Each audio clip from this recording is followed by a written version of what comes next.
All right. Hello, everybody. This is Nathan on Shuffle, and today we're doing a very special episode regarding the band Haken. We're going to do a ranking episode for all of their studio albums, and I've got some help today to help me do the ranking because it's been a little bit difficult deciding the ordering because all the albums are so high level. So I've needed some help to get a good ranking going. So I've got notes here with me.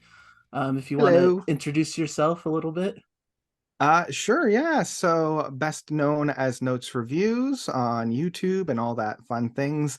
Yeah, and upload a lot of progressive rock and progressive metal content on there, mainly reviews and whatnot. Awesome. Yeah. Yeah, definitely go Yeah. out and check their channel. It's really great channel. And so today, yeah, we're checking out Haken. They have a new album coming out or out Mhm. soon. So basically I thought it would be a fun exercise to see how their new album maybe slots into the ranking here amongst all of their other albums. And so I think if you could start maybe first with your number seven pick, Yeah. then we And could you know just what? kind of alternate. I've got my I'll share the screen so that we can see. We've got our where did it go? Um, a little spreadsheet, a little visual aid here. Yeah, Just going to make sure that there it is. There we go. So hopefully everybody can see that. It's awesome. super high tech using some Google Excel. Um, so do you want me to start with my number one album or my number seven album? Yeah, I think we should start seven and work our way to the top, I think. Okay. Yeah. Um, yeah, so my number seven is as much as it pains me because like these are all I don't think Haken has ever really put out a bad album. The worst that they've put out, I think, is a really good album. Um, and so I want to preface like this is like the least best album of theirs. For anybody else, this would have been top tier album works. Um, but for me, it's the part two of their Vector Virus. It's their Virus record. Um, it's unfortunately it's forgettable for me in regards to the rest of their catalog. I think the Messiah Complex is one of the best suites of music that they've written. Um, and that big crescendo at the end is one of their best moments. Um, but I think chopping up the track for play views on streaming services kind of did the track a disservice. And unfortunately, the rest of the album for me is kind of forgettable. Like I can't remember too many other tracks unless I revisit it, and I'm not as excited about those tracks as I am with other tracks from their discography. So yeah, that's my number seven. Best, worst of the best, I'll say. Right. Yeah, and I want to give the same caveat at the beginning that I think these are all like excellent albums, even lowest ranked. It's still an incredible album, like one of the best albums for any other band, really. Mhm. So uh it's tough. And the ordering, I feel like since they're all so strong, it just comes down to personal preferences. So I actually put the same at my number seven is Virus. Oh, So for much it'll be this interesting to see how much carryover we have. Yeah, for much the same reasons. I think certain tracks are just not as memorable as other tracks on other albums. Uh, I like it when it's combined with Vector as kind of this double album idea, but I feel like Mhm. on its own, maybe it doesn't work as well without that companion. So, and I really love a lot about the Messiah Complex. I love a lot of the instrumental moments and the callbacks, and it's really cool how it all works together and brings in elements of like Cockroach King and all these other things to build Mhm. this like massive epic. And I think it's a really cool conclusion to that whole like double set because of all the Mhm. references and how it works together.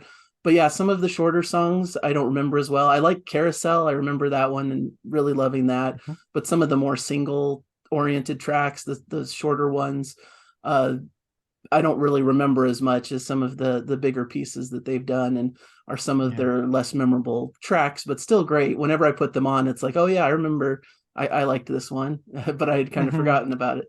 But still, Yeah. still really cool album, and still, you know, really, 4 to 5 stars or however you want to rate it. It's a really Yeah. great album. Yeah, I agree. Yeah, and I almost wish that they had combined the vector virus into one record and kind of shaved off some of the moments that I'm not as thrilled with on Vector, even though and we'll get to it when we talk about Vector, Mm. I like most of the stuff on that record.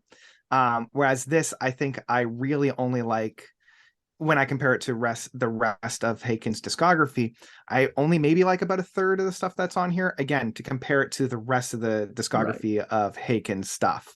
Yeah. I feel like I'm going to be caveating that for the first couple of records we talk about. It's like Yeah, in that's fair. comparison to the rest of the discography. Yeah. Awesome. Yeah. Um, do you want to take on the number six album, or do you want me to go on to number six? I guess, yeah, I can just keep going with number 6 because Sure. to me it's kind of a pairing here. It's Vector, the other side of Okay. the coin here. Uh-huh. Um, which I like revisiting it. Uh, it has it's one of their shorter albums, and like every track is pretty hard hitting and pretty cool. I really love Puzzle Box and Veil Mhm. and Nil by Mouth, that like they all like together. They all come one after the other, and it's like this really great, heavy, complex set of songs. For me, I like more of their quirkier, progressive style from their earlier albums. So the fact that they went really heavy on these later albums wasn't really as much to my taste. I still really like what they're doing, and they still insert a lot of their cool, quirky, proggy instrumental stuff and whatnot. But I felt Mhm. like this was more like really heavily focused on the metal side of their sound, like this djent style heaviness, and sometimes it's a little bit overwhelming for me as a person who's not as into the heavy metal side. Yeah, But that's fair. like we're saying, I still view this as a really strong record, and because it's so compact, it's like every track is pretty solid. Um, Hmm. but I just wish it had a bit more of those like early progressive moments that really were expanded upon in some of the early records. So that was a slight Hmm. disappointment coming into this one, but the Okay. songs are still really stellar. And so it's hard Hmm. to once again rate it so low, but it's just how it goes with my Yeah, personal no, taste. absolutely, absolutely, yeah. And I think this is going to be the first time where we deviate, but it'll be interesting to see how much we deviate. Okay. Um, because my number six is Affinity. Um, and I want to preface that Affinity is a brilliant and fantastic record. I Yeah. really love Affinity. But I feel like half of the songs on here are again top tier amazing outfit, but then the other half I don't know about, because I think this was one of the first albums that wasn't almost entirely written by Richard Henschel, the lead guitarist.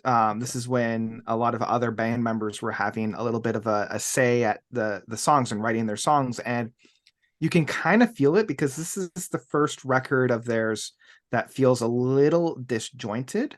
Um, I almost wish that they had chopped this one into two, um, with kind of the Affinity suite that starts with Initiate, goes into the Architect, and ends with Bound by Gravity.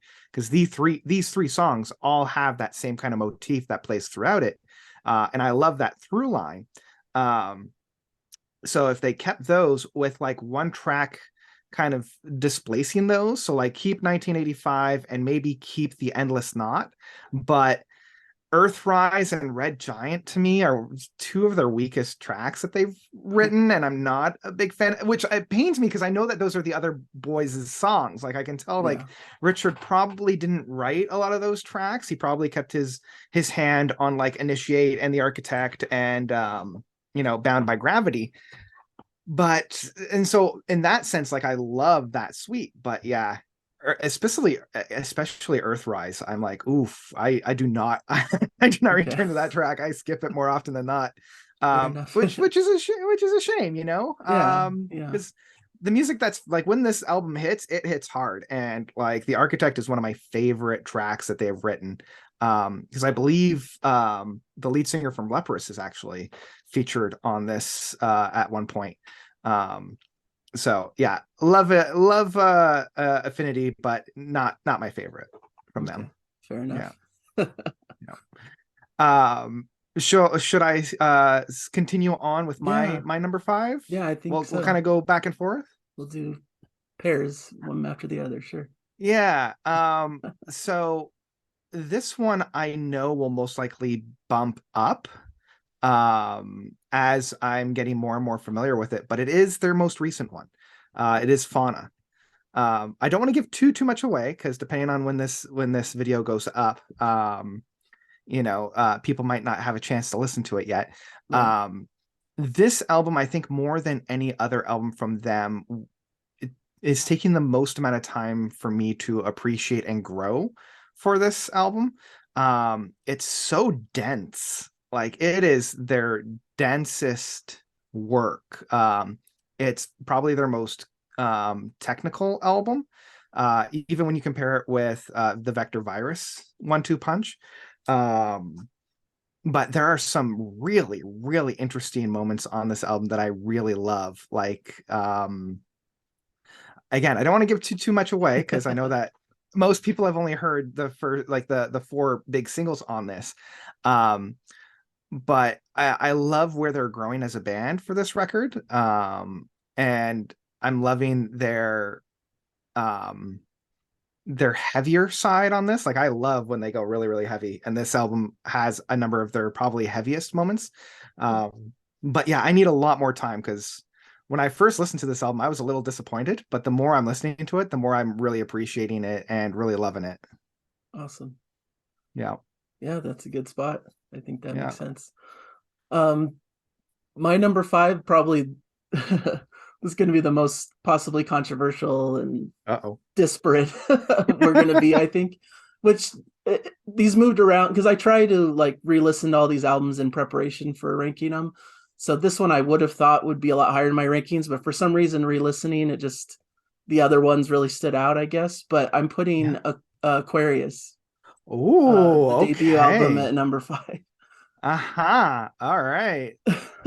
That is a take. Let's hear about that. Yeah, well, I love this. So once again, like my whole top five are all like five-star albums, but um, yeah, I just feel like since it's their early work, it's maybe a bit less polished than some of the stuff that came immediately after. Okay. I really love the concept. I really love the story, and I think there's some of their best moments in their whole catalog throughout the disc.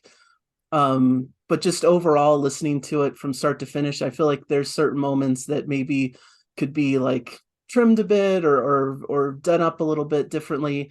But I really like the adventurous nature, and it really, for a debut album, it's, I feel like when I think about it, I have to put the caveat, like for a debut album, it's really Mm-hmm. excellent and top tier. But putting it amongst all of their other releases that are to come, I feel like it just feels a little bit less developed, less polished. But I know probably for some people maybe that's a pro. Like this is them in their rawest, most pure form in some ways. Right. And it shows a lot of adventurous nature, and it really came onto the scene, and I feel like showcased a new side of progressive metal and really got them their foot into the genre. So I really respect it for what it did, Mm-hmm. but I guess it just comes down to that polishing where it feels a bit raw. There's some like death metal growling kind of moments that just don't really work for me as well with some of the Yep. other stuff on it. So maybe once again coming down to personal preference, I'm just not into the death growling stuff that they do. Even Mm-hmm. though it is Mm-hmm. fairly minimal, it's only on a couple tracks, but it does detract a little bit from the experience from my Yeah. perspective. Sure. So Yeah. that's why I put it Yeah. at five. All right. Yeah, that's I think you were right. That's probably the most controversial that we'll get. Yeah. Yeah, I knew Yeah. a lot of people I know it hovers around the top spots, but I just Mhm. just Yeah, listening through that's it, I just had to be honest about my own personal feeling oh, about it. absolutely. So Absolutely. Yeah. Um yeah, yeah, so yeah. Um why don't you take number four? Yeah, so number four, so I did their first album. Now I do their latest album, Fauna, at number four. Okay, So that's where I'd slot it in. Um, excellent. which once again, like you were saying, it's hard to uh since it's so new and fresh, it's hard to rank this amongst all of these other albums that have been out for a while. So I'm Mhm, still refining my opinion on it, and I'm not once again I'm not going to say too much or give too much away here, but I just really like where they're heading as a band. I like this somewhat new direction. Like I said with Vector and Virus, I felt like it was moving into this more heavy, uh, pure metal direction almost, with only a little bit of prog mhm, touchstones, but I feel like this brings the balance a little bit better for me. They still retain a lot of that heavier nature, like you mentioned. They still have some really mhm. heavy, hard hitting moments, but I feel like they balance it well with other influences, bringing back some of that prog stuff. Like on Nightingale, feels like it could be from the mountain almost, with some of Yeah. its more jazzier style Mhm, stuff. I like Alphabet of Me, how they're incorporating newer elements, maybe even some pop or electronic elements into their sound, and it fits really well. And I just think the performances are really great. It has just a great, uh, fresh feel to it. Like this is them reinventing themselves in some ways, and it is a great signpost to like what they might be doing in the future. So I really liked mhm. it for those aspects. Yeah, it's interesting. When I listen to Elephants Never Forget, Yeah. for the first couple of times, I'm like, oh, I know a few people that are going to love this track. And I immediately thought of you because I'm like, Yeah. oh, this is going to be straight up Nathan's jam. Yeah. This Absolutely. definitely very predictable. That's like my favorite thing on the album, but I'll Yeah, talk more in depth same. about it in like review. But yeah, Yeah, a and lot yeah, of fun. a lot of fun. Yeah. Um, yeah, for me, whittling down these final four is one of the hardest tasks. Because any day, any of these four could be my favorite. Um, but I think, again, kind of gun to my head, as much as it pains me to put one above the other, I probably at number four, I have to put Visions. Um, I love Visions. Visions was the one that really solidified my love, because like I love their first album. One of my all-time favorites, but I also kind of thought maybe these guys are a one trick pony. Maybe they're just a one and done, come out hitting hard on their debut album, but then they're kind of out of ideas after that. Mhm. And Visions proved that they aren't just a one trick pony. They have a lot of gas in the tank, and they really did modernize progressive metal, with this album, kind of picking up the torch, I think, from where Dream Theater and Symphony X and a lot of the big power prog metal bands from like the 90s kind of put it in the ground. Um, Haken decided to pick it up and run from that. And just the title track of Visions. But I will weep at the end of this track. I will full on start crying. And I don't know if they ever saved it, but the band did endorse a fan made video of, it was a, I used to call them VMAs, but like fan made video, Okay. of clips that were taken from mainly the Tree of Life, but some like BBC nature documentaries, and a few other movies, and superimpose them onto the track of Visions, and it never not makes me cry. Like every time I watch that, with the song of Visions, it makes me cry. But even with the actual title track of Visions, the deeper cuts on this record, like the 3 track suite that's on this record, yeah, I love this record. One of my absolute favorites. And yeah, I return to this one a lot. And the only reason why it's not higher up is just I feel like the material that they have on subsequent albums are a little stronger. Yeah. So Yeah, yeah, that's fair. yeah. Um, and I guess for number three, because I can continue on if you Yeah, just want. keep going. Yeah. Just keep on going, yeah. Um, so it will definitely be Vector at this point. Okay. Um, I don't know. I love the reason why I have it so high is how hard and how great this album is for the first, like, for all the songs except for, I'll say, the last two tracks. Clear, The Good Doctor, Puzzle Box, Veil, and Nil by Mouth, I think, are some of the best tracks that they've written.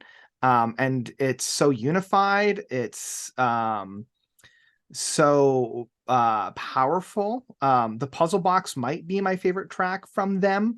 I remember when I first listened to the Puzzle Box, and the first time I listened to it, I was on the subway in Toronto, and I had to stop and think, like, this isn't fair. This song is too good. Like, they're cheating somehow. There's no way that this song can be this good. Yeah. And I still think that to this day. Like, every time I listen to it, I'm like, they have to be cheating. This song can't be this good.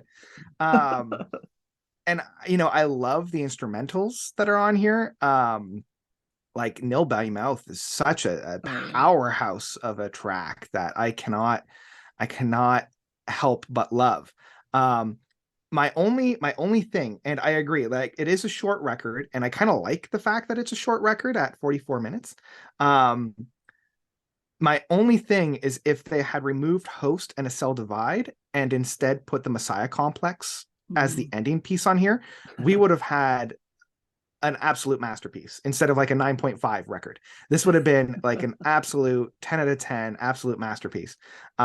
It's just, I'm not a big fan of Host and A Cell Divides. I feel like A Cell Divide is more of a, like, placeholder for a better ending, or like a to be continues. I also feel like it's one of the best Leprous tracks that the band has ever written, because it feels right off of the Leprous page book. Right. Yeah. So yeah, I return to this one probably more often than a lot of their other music, and a lot of their other albums, because of that big punch of music right at the very beginning, all the way up until Nil by Mouth, and how short it is, how compact it is. So yeah, that's my number 3. Yeah, that makes a lot of sense. That's a great run of tracks there. And I Yeah. saw them perform Nil by Mouth live, and like Same. live, it's just incredible. Oh yeah. Just Yeah, because going I'm crazy. listening to it on the record, and I'm like, there's, how on earth would they repurpose this? Like, how would they put this in a live setting? And I remember them playing it, I want to say it was when they were touring with not Stephen, sorry, Devin Townsend. Oh yeah. And they played it, and I was blown away. I'm like, wow, they were able to replicate what I was hearing in the studio, which is Yeah. ridiculous, because I thought there was so many different overlays and so many different, like, pre-recorded stuff, but I'm like, nope, they're able to do it all in one. Yeah, So, it's amazing. yeah, it's so amazing. Okay, so I guess I continue on here on number 3. This is where I put Affinity. Okay. Decidedly a bit higher than how you ranked it. That's all right. But no, Yep. it's a really cool record, and to be honest, it's rising in the ranks a bit for me. I probably originally have ranked it around where you put it. So, Mhm. but just listening to it more and more, I just really develop a greater appreciation. I really like the 80s aesthetic that they have with this record. It's just a really cool marriage of their progressive metal sound with this like 80s synth style stuff. And I like the feel of that it has this kind of old school sci-fi kind of vibe to it. Mhm. And I think it has some of their best tracks with 1985 and The Mhm. Architect are two of my favorite tracks from them. I think The Architect is just brilliant. It's like the perfect progressive metal song. I Mhm. really love the arc and the way it moves along, and I like even a lot of the shorter tracks. I actually like something like Earthrise, which is a bit more Mhm. of a poppier sound for them, but I think it balances well with some of the other pieces on there that are a bit more of that heavier style. So it provides a good balance for me. I think it has a really beautiful ending, Mhm. Bound by Gravity, and it's just a really cool ride throughout the runtime. Just has a lot of cool different varied stuff going on, but still feels cohesive as a piece because of that 80s sort of aesthetic that kind of brings it all together. So to me, it's a really cohesive, cool record that showcased a different sound for them. You know, it was a good development where maybe you could argue, are they getting stuck in the same style? But no, they're able to refresh it with some other sounds and other ideas. So that's why I put it at 3. No, absolutely. And number 2, just moving to number 2 is Yeah. yeah, Because then we know what number one is, yeah, right? now you know what my number 1. Number 2 is going to be Visions. Okay. Yeah, I have to do it. Um Yeah, do it.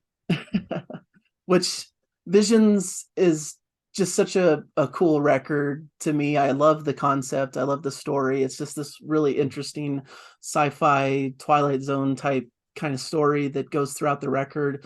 And I just think it hits hard all the way throughout. I love all the tracks. I think it has some of their greatest instrumental moments that just really go in these quirky, cool directions, like this kind of 8-bit style video game type instrumental section that I love in one of the earlier tracks. And I just love the trilogy, as you mentioned, that it has a really cool instrumental with portals, and but has really cool other stuff going on with it. And then it caps it with Visions, which is to me their greatest epic. I think it's just a monumental song that just brings it all together, and it's the perfect representation to me of Haken and how they bring in all these different styles, but make it all sound like it fits in one piece. There's like gentle giantish vocals. There's like more world music type sounds, and heavier, more heavy metal moments, and but it all fits together into this really cool piece of work that's just so adventurous and fun and exciting. And so, and it's another one that kind of rises in the ranks. It feels to me like they did what they did with Aquarius, but maybe just a little bit more polished and refined slightly. It does lean a bit on its influences, maybe. Like it sounds a bit like you could hear that Dream Theater influence that they were inspired by, but I think it takes that, and they're able to infuse their own style and bring prog metal into a new age with this, with Aquarius 2 and Visions. They're able to take a genre that maybe was getting a bit stale, where you got a lot of these more Dream Theater, Symphony X clones that sounded very similar to those bands, and they were able to refresh the genre and do something new and interesting, bring in these other influences, do these really wildly creative things, and have just progressed from here to become one of the best premier prog bands that exists. So I think a lot of it came and started through here. Absolutely. Yeah. Oh boy. So yeah, I guess I'll take number 2. Because again, once you figure out what number 2 is, you'll know what number 1 is. Sure. And I go back and forth between these two almost daily. It if you catch me on one day, I'll give you one answer, and if you catch me on another day, I'll give you another answer.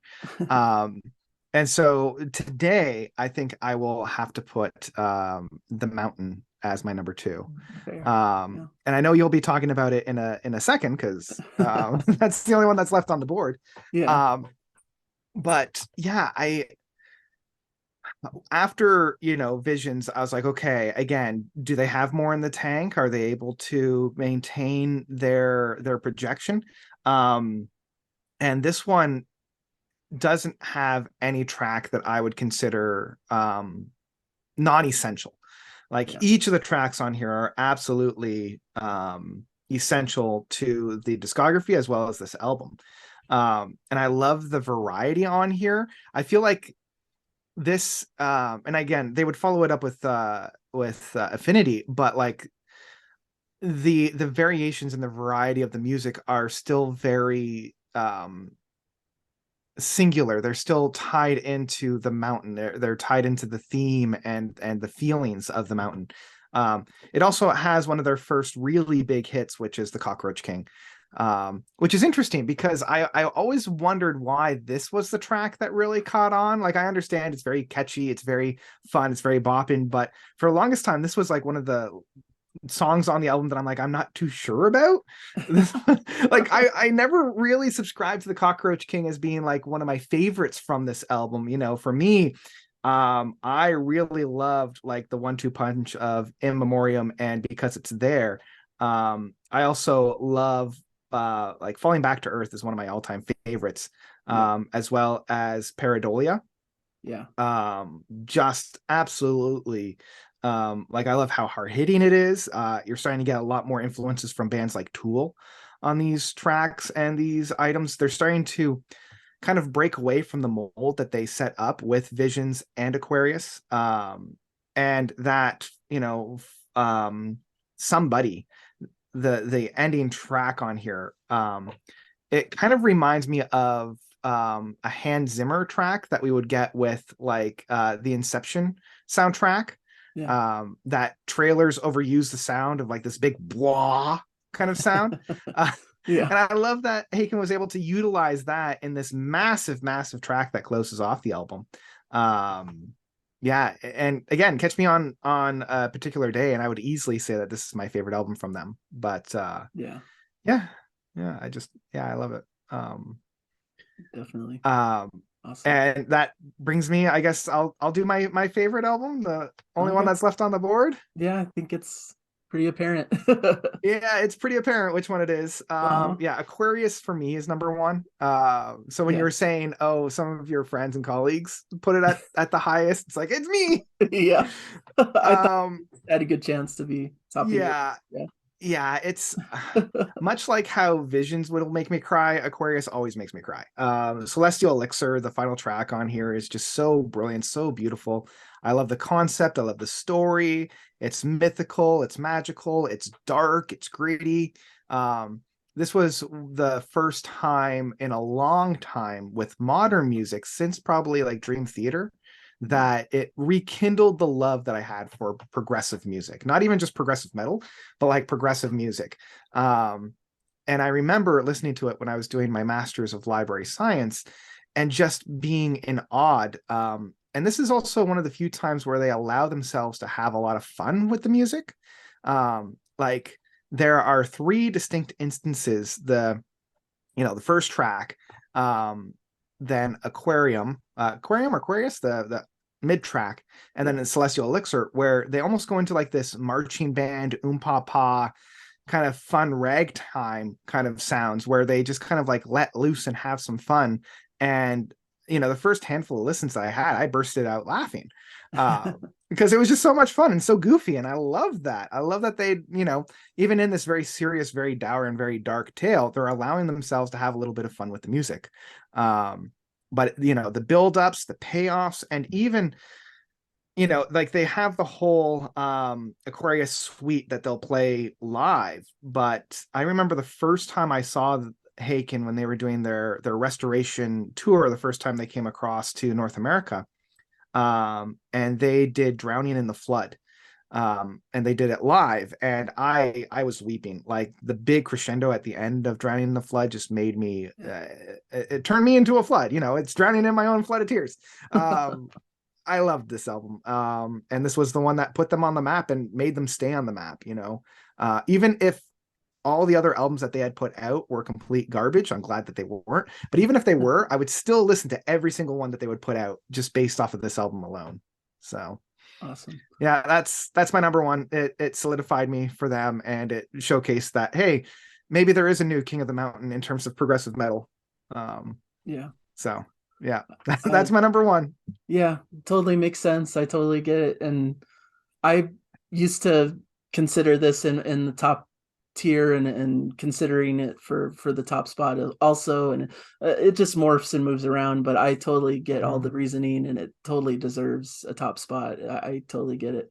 Just such a brilliant record, and considering that they came onto the scene and just came out with this like right off the bat, such a perfect record, just right away, is just such a remarkable feat. And that they were able to continue to follow it up with such great records beyond it just showcases how incredible they are. And so my number one is The Mountain. To me, it's like the perfect prog metal album. It's like the one I would probably showcase to people of like, here's what progressive metal is all about. This is why I love it. This is the perfect balance to me. And it's kind of interesting because I think of their catalog like it is kind of like a mountain. Like the first two albums are like these more progressive concept albums, And then at the other side, it's delving into these more heavier stuff like Vector and Virus. Mm-hmm. But here is kind of the perfect like marriage of the two, where it's you're Yeah. getting them starting into that more heavier vein, but it's balanced really well with some of those progressive leanings from their first two records.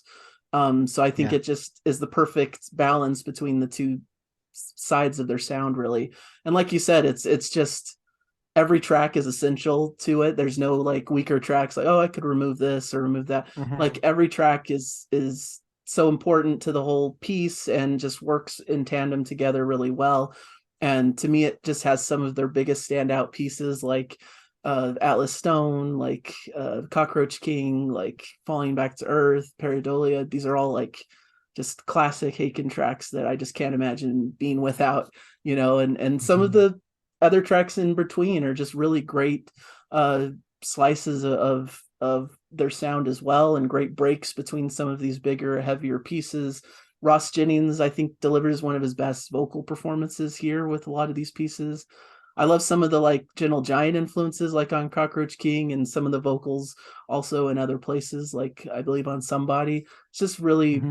a cool blend of all these different styles that I really like, and just culminates in this really great work that feels cohesive and has a really cool concept to it, and just is a perfect album. So Mm-hmm. that's my number one. Really love Amazing. it. One of my favorite albums ever, not just by Haken, but just Mm-hmm. in terms of progressive music in general. Yeah. I can't argue with that. As I mentioned, easily this would have been my number one on any other, like almost any other day. Yeah. So yeah, Yeah, it's close. It's yeah. it's close. Yeah. Yeah, I guess Oh that's boy. good, right? We have our top list. I think it's pretty fun. There we go. Pretty good variety between the two of us, I think. I think it Hmm. provided two pretty different lists here. Yeah, I was But afraid that it would just be the same album over and over and over again as we were yeah, working our way up. Because when we both put Virus at number 7, I'm like, oh, is this just going to be us putting one after? And I'm like, I'm glad that it didn't completely match, but you can kind of see where there is definite overlap. yeah. Yeah, Yeah, there's definitely some similar trends, even though Virus is really the only album that's the only exactly the actual. same. Yeah. Yeah. But yeah. All right, cool. That's great. All right, so I guess we can close for now. This has been a really fun experience, really fun to delve into one of my favorite bands' catalogs, and I thank you, Notes, for joining me and helping me along with it. Yeah, happy to do Anything it. you want to plug or put out there? Um, yeah, I'm not quite sure. Obviously I've got my YouTube channel at Notes Reviews. I have a podcast with a friend of mine, Grace Hayhurst, called The Metalhead. We're taking a quick break, but we'll be coming back mid-March. It's a meditative podcast about metal music, and we tend to lean a little bit more on the progressive metal side because Awesome. both of us are huge prog fans. Um, and I think my other podcast of Quid Prog Quo is back. And it's uploading once a month. So probably by the time you're hearing this, the second episode of the second season is out, and I get my friends and anybody who I can grab to listen to progressive music, and then they get me to listen to an album of their choice. So that's always a lot of Awesome. fun. That's a cool idea. Yeah. Um, and I think that's enough to keep me busy. Yeah, that's a lot going on. Yeah. Yeah. All right, cool. Well, thanks again, and thanks everybody Yeah. for watching, and I guess we'll close it out there. All right, everybody. Bye.